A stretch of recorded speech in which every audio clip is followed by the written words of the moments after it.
আজ হচ্ছে আমার ভাইয়ের বার্থডে, কিন্তু যে পরিমাণে বৃষ্টি হচ্ছে বেরোনোই এখন দুষ্কর। তবুও ছাতা মাথায় দিয়ে বেরিয়েই পড়েছি, আর আমাদের বাড়ির ওপর দিয়েই মনে হচ্ছে স্রোত বয়ে যাচ্ছে। ডেকোরেশন এইটুখানি, আর লোকজন বলতে আমরা বাড়ির সবাই আর ওর বন্ধুগুলোই। খুশি তো এনার, মামার বাসে বসেই আনন্দ। যেহেতু ভাইয়ের চলছে পরীক্ষা, তার জন্য কোনো রকমে ছোটখাটো করে এইটুখানিই করা হলো।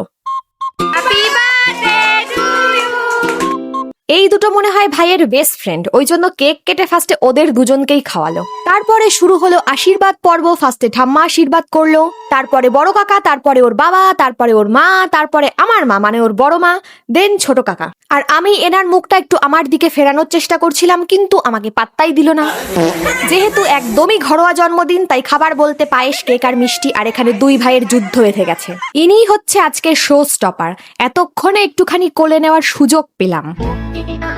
এটা আমার প্লেট পায়েস আর সাদা মিষ্টি, দুটোর একটাও আমার একদমই পছন্দ না। আমি শুধু কেক আর কালো মিষ্টিটাই খেয়েছিলাম। মার আজকে এক জায়গায় যাওয়ার কথা ছিল, সব গোছানো হয়ে গেছিল, কিন্তু এই সুন্দর বৃষ্টির জন্য তো যাওয়া হলো না। তার জন্য মনের দুঃখে বসে বসে এখন বই পড়ছে আর ফোনে সবাইকে বলছে হবে না যাওয়া, হবে না যাওয়া।